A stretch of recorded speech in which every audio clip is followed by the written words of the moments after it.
అభిమాని హత్య కేసులో కటకటాల పాలైన కన్నడ హీరో దర్శన్ కి మరింత ఉచ్చు బిగుస్తోంది. జైల్లో దర్శన్ కు బిర్యానీతో పాటు రాజ మర్యాదలు అందిస్తున్నారనే ఆరోపణలు వెల్లువెత్తాయి. అలాంటిదేమీ లేదన్నారు హోంమంత్రి పరమేశ్వర. రేణుకా స్వామి హత్య కేసు విచారణలో దర్శన్ విల్ల నిజాలు బయటపడుతున్నాయి.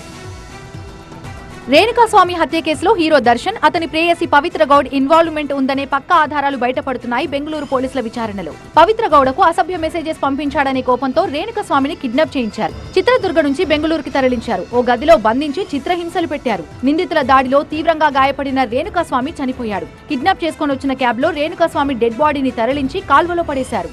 శవాన్ని కుక్కలు పీకు తినడం చూసిన ఒక ఫుడ్ డెలివరీ బాయ్ పోలీసులకి సమాచారం ఇచ్చారు. అలా రేణుకా స్వామి హత్యోదంతం వెలుగులోకొచ్చింది. కేసు తనపైకి రాకుండా నిందితుల్లో ఒక్కొక్కరికి దర్శన్ 5 లక్షల క్యాష్ ఇచ్చినట్టు గుర్తించిన పోలీసులు డబ్బు రికవరీ చేశారు. ఇప్పటికే A2గా దర్శన్ ని, A1గా ఆయన ప్రియురాలు పవిత్ర గౌడ్ ని అరెస్ట్ చేశారు పోలీసులు. ఇక చిత్రదుర్గలో రేణుకా స్వామిని కిడ్నాప్, ఆ తర్వాత డెడ్ బాడీని తరలింపులో నిందితులకి సహకరించిన క్యాబ్ డ్రైవర్ రవిని అరెస్ట్ చేశారు. రేణుకా స్వామిని కిడ్నాప్ చేశాక అతన్ని చిత్రహింసలు పెట్టారని, స్వయంగా దర్శన్ కూడా అతనిపై దాడి చేశారని గుర్తించారు. ఇక ఆ టైంలో పవిత్ర కూడా సీన్ లో ఉన్నట్టు నిర్ధారించారు. మరోవైపు ఇక రేణుకా స్వామి తనకు పంపిన అసభ్య మెసేజ్ల గురించి దర్శన్ కి బదులు పోలీసులకు చెప్పుంటే ఇంత పరిస్థితి వచ్చి ఉండేది కాదని ఎంక్వైరీలో కన్నీరు పెట్టిందట పవిత్ర.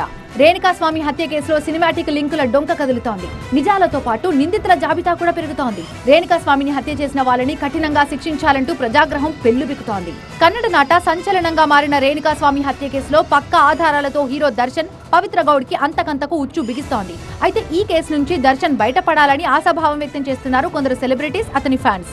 దర్శన్ కి క్లీన్ చీట్ వస్తుందని, రాకపోతే ఇండస్ట్రీకి ఎంతో నష్టమని వాపోయారు నటి సంజన. అలాగే రేణుకా స్వామి హత్య కేసులో నిందితులకి చట్టపరంగా శిక్ష పడాలి, రేణుకా స్వామి కుటుంబాన్ని ఆదుకోవాలన్నారు ఆమె. విక్టిమ్ అయ్యి రేణుకా స్వామి గారు ఎవరున్నారు, ఒక చాలా మిడిల్ క్లాస్ అబ్బాయి. ఎవరైనా ఈ మర్డర్ చేశారంటే కూడా అది సెలబ్రిటీ ఉండొచ్చు, పొలిటీషియన్ ఉండొచ్చు, రిచ్ ఉండొచ్చు, పూర్ ఉండొచ్చు, కానీ రేణుకా స్వామి గారి పరివారంకి జస్టిస్ దొరకాలి, న్యాయం దొరకాలి అని కోరుకుంటున్నాను. మరోవైపు దర్శన్ కుమారుడు వినీష్ తీవ్ర ఆవేదనతో సోషల్ మీడియాలో పోస్ట్ పెట్టాడు. తన తండ్రి హత్య చేసి ఉంటారని తాను విశ్వసించడం లేదన్నారు. దర్యాప్తులో అన్ని విషయాలు బయటకొస్తాయంటూ పోస్ట్ చేశాడు వినీష్.